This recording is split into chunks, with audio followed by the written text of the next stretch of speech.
인생 처음 서브웨이를 주문했을 때 당황했던 순간이 아직도 기억납니다. 이 뭐부터 시켜야 되는지도 모르겠고 난감하더라고요. 근데 지금은 너무 주문 잘하고요. 너무 좋아합니다. 오늘의 영상은 서브웨이 주문 잘하는 법이라고 하는 것을 빙자하여서 상대방에게 쉽게 그리고 정확하게 설명을 잘하는 방법에 대해서 준비해봤습니다. 그런 적들 있으시죠? 내가 열심히 막 뭔가는 설명을 하는데 상대방이 답답해하는 표정을 짓고 있고 식은땀이 내 등에선 줄줄 나잖아요. 아니면 저번에 설명했던 일에 대해서 또 설명하고 또 설명하면서 일을 할 때 이게 몇 번의 2중, 3중, 4중 작업을 반복해야 될 때 이 피로감이 장난이 아니죠. 그러면 또 상대방 얼굴이 굳어버리잖아요. 그럼 긴장되고 떨리고 무섭고 막 이런 악순환이 반복되잖아요. 그래서 우리의 인생에서는 이만큼이나 설명 능력이 중요합니다. 나의 더 나은 삶을 위해서라도요. 자, 그래서 바로 본론으로 들어가겠습니다. 어떤 영역에서든 상대방을 쉽게 이해시키는 방법에 대해서 오늘 3가지를 알려드릴 거예요. 이 3가지의 핵심에 대해서 같이 나눠보도록 하겠습니다. 먼저 첫 번째는 정보 준비, 두 번째는 구체적으로, 세 번째는 단문으로 말하기. 예를 들어 이렇게 제가 서브웨이 주문을 한다고 생각해 볼게요. 저 BLT요? 빵은 플랫브레드 먹을까? 허니오트 먹을까? 위트요? 치즈요? 혹시 뭐 아무거나 뭐 아메리칸 치즈? 네, 그걸로 해주시고, 야채는 양상추 넣어주시고, 피클하고 올리브하고 토마토 넣어주시고요, 할라피뇨는 빼주시고, 양파는 넣지 말아주세요. 소스는 렌치랑 머스타드? 그거 해주세요. 자, 그런데 이거를 저희가 하려고 하는 단문으로 말하면 저 BLT 하나 부탁드려요. 빵은 위트로 해주시고 치즈는 슈레드로 해주세요. 야채는 할라피뇨랑 양파 빼고 다 넣어주세요. 소스는 렌치와 허니 머스타드 부탁드립니다. 자, 이렇게 지금 말하기에서는 딱 상대방이 이걸 듣고 레고 블럭 하나, 레고 블럭 하나, 레고 블럭 하나 이렇게 하나씩 전달받은 것처럼 연상이 되게 말했잖아요. 근데 이전에 말하기는 순서가 굉장히 복잡하고 정확한 레고 블록을 전달받지 않은 듯한 느낌이 든단 말이죠. 이러면 상대방한테 설명이 잘 안 된다라는 겁니다. 제가 실제로 예전에 서브웨이에서 설명을 잘 못했을 때, 주문을 잘 못할 수밖에 없었던 이유는 언변 능력 이런 거는 어쩔 수가 없는 거고요. 그게 아니라 일단 정보가 너무 부족했어요. 설명을 잘하기 위해서는 정말 당연한 건데 정보를 잘 알아야 합니다. 대부분 이런 말을 해요. 말 잘하는 사람들은 그냥 편하게 막 꾸며내서라도 말하잖아 라고 하는데 반은 맞고 반은 약간 아쉬운 지점이 있다 생각합니다. 아무리 말을 잘하려고 해도 결국은 정보를 잘 알아야 돼요. 저는 그렇게 생각해요. 말을 잘한다라고 하는 이런 언변 능력, 발성 능력, 구조화 능력 같은 거는 그 가지고 있는 정보를 어떻게 배치하냐의 그 후순위의 작업이기 때문에 아무래도 이제 제가 다양한 사람들을 코칭하다 보니까 일에 대해서 집중하고 일을 많이 아는 사람들이 좀 설명 능력이 좋긴 해요. 왜냐면 그 사람들은 정보를 많이 파악하고 있으니까요. 그래서 우리는 흔히 안다와 한다를 착각하게 됩니다. 나 정보 좀 알고 있지 할 텐데 상대방에게 쉽게 잘 설명하기 위해서는 상상 이상의 정보를 알아야 됩니다. 그리고 그 정보를 많이 아는 상태에서 쉽게 가공하는 능력까지 되는 게 좀 전문가인 것 같아요. 예를 들어 이런 질문을 드려볼게요. 와이파이가 뭔지 설명해봐라. 비트코인이 뭔지 설명해봐라. 주식이 무엇인지 설명해봐라 라고 물으면 이게 막상 대답하는 게 진짜 쉽지가 않아요. 그냥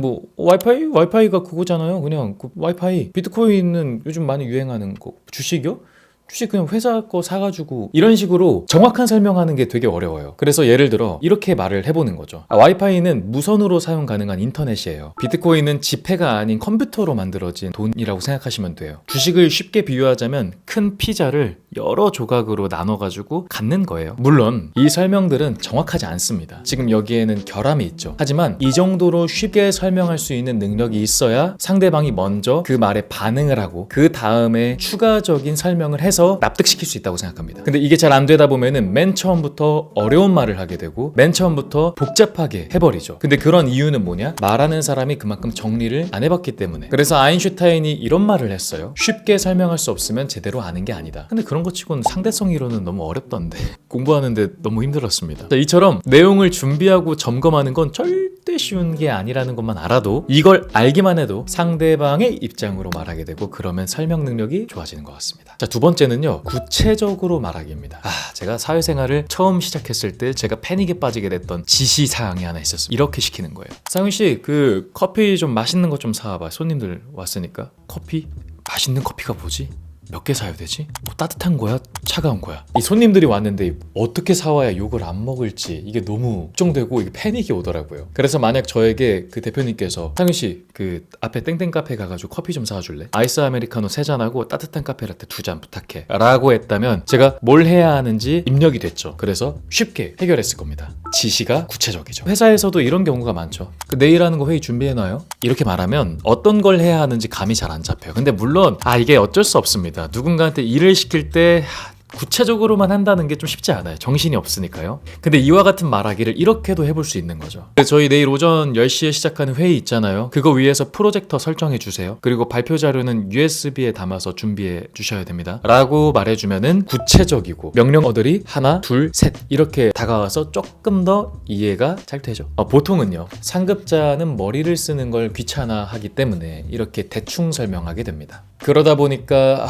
진짜 억울하게도 개떡같이 말해도 찰떡같이 알아듣고 상대방한테 특히 클라이언트 같은 사람한테는 아니면 어려운 사람한테는 찰떡같이 설명을 해줘야 좋아하죠. 어쩔 수 없는 그냥 인간 시스템인 것 같습니다. 그렇기 때문에 내가 더 자유로워지고 원활한 삶을 살기 위해서 저는 설명 능력을 키우는 게 마음 편하다 생각해요. 왜냐면 죽을 때까지 이럴 일들이 반복되니까 아무리 나이를 먹고 아무리 직업적 역량이 성장해도 또 내 위엔 누가 있고 그리고 그 내 위에라는 게 대중 시청자분들이 될 수도 있고 상하 관계는 항상 상대적이니까요. 그렇기 때문에 우린 이런 오류에 관성에 빠지게 될 수 있습니다. 자꾸 대충 설명하는 걸 보고 나도 저렇게 하면 되겠다 하다가 나도 이제 그렇게 되는 거죠. 그렇기 때문에 누군가에게 설명을 하기 위해서는 구체적인 지시가 필요합니다. 근데 저도 잘 못해요. 필요할 때만 하는 거죠.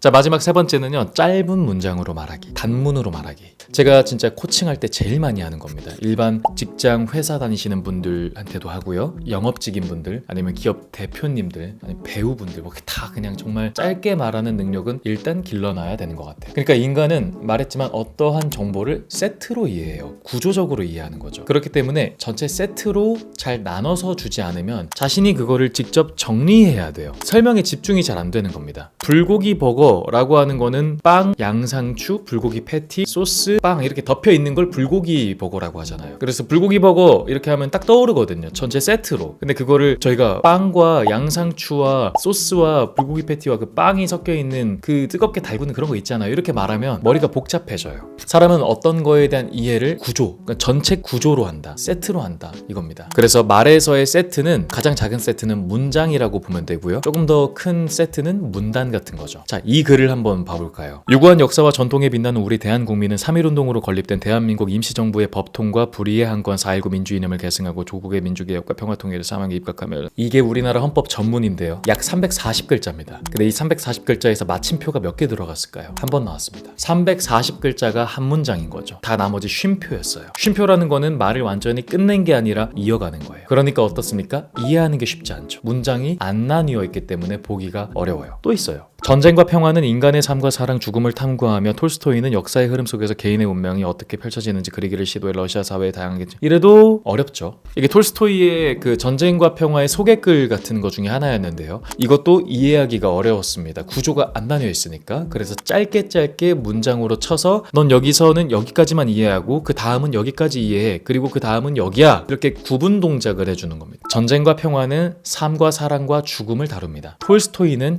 역사 속 인간의 운명을 탐구합니다. 전쟁을 통한 다양한 계층을 통해 인간성을 보여줍니다. 그것이 전쟁과 평화입니다. 이렇게 하면 어떻습니까? 내용이 조금 더 깔끔하게 정리되니까 훨씬 쉽죠. 이처럼 사람들에게 구조를 나눠주면 어떻다고요? 이해하기가 훨씬 더 쉽다고 했죠. 그래서 사람들한테 설명할 때 제일 많이 하는 습관이 이거 해가지고 이렇게 했는데 뭐뭐 해서 이렇게 물결처럼 하던 거 쉼표로 이어가는 말하기를 일상 대화에선 괜찮아요. 일상 대화는 그 설명을 논리적으로 이해하는 게 1순위의 목표가 아니라 공감이에요. 공감이기 때문에 상관이 없는데 업무에서는 공감도 중요하나 업무의 논리 프로세스가 또 중요합니다. 그렇기 때문에 구조적으로 말하는 능력은 필요하고요. 그 구조적으로 말하는 꿀팁 오브 꿀팁이 문장을 짧게 쳐라. 그래야지 상대방이 내 말하기를 자기가 구조로 짜지 않는 에너지를 덜 쓰게 됩니다. 그럼 상대방은 좋아하겠죠. 그럼 좋아하면 나는 편해지고 자유로워지고 좋은 일이 생기게 되는 선순환 구조가 되겠죠. 자, 어떠셨나요? 좀 이해가 되셨나요? 제가 오늘 서브웨이의 예를 처음에 들었는데 제가 서브웨이를 자주 가다 보니까 어떤 빵이 있고 어떤 재료가 있는지도 알게 되고 그리고 또 어떤 걸 좋아하게 되는지도 알게 됐어요. 그러다 보니까 사람들하고 같이 갈 때 제가 추천하게 되기도 했고요. 이렇게나 정보가 중요합니다. 그리고 그거를 구조적으로 구체적으로 배치하고 짧게 말하면은 상대방이 조금 더 이해하기가 쉽다고 했죠. 그렇기 때문에 하고 싶은 거는 이 정보라고 하는 건데, 이 정보는 상대방에 대해서 알고 있음, 네, 이렇게 봐도 되겠죠. 근데 상대방을 잘 알려면 무엇이 필요하냐? 관심이 필요하죠. 근데 관심은 무엇에서 나오냐? 저는 사랑이라고 생각합니다.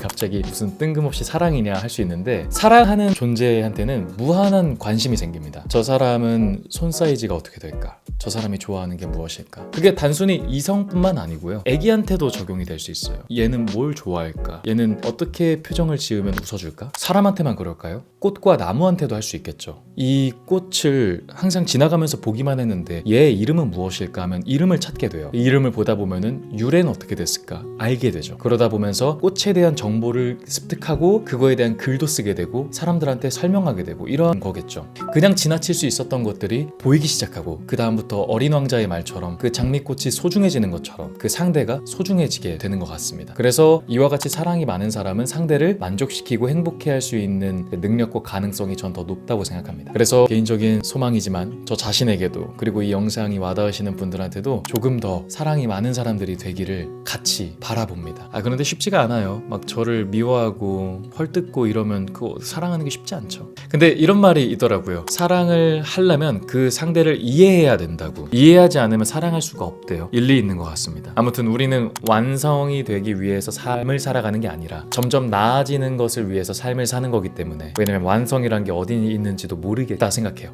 그래서 아무튼 여러분들 완성된 나를 찾는, 완성된 나의 자신을 찾는 것보다 더 나은 나, 더 나은 삶을 찾는 우리가 되었으면 좋겠다 생각이 들어서 오늘의 영상 한번 열심히 떠들어봤습니다. 자, 이번 영상에 반응이 없으면 이 비슷한 주제로 서브웨이 빼고 한번 또 촬영을 할 수 있습니다. 여러분 관심 많이 가져주시고요. 이 내용 도움됐다 하면 구독과 좋아요, 알람 설정 진짜 많이 도움되고요.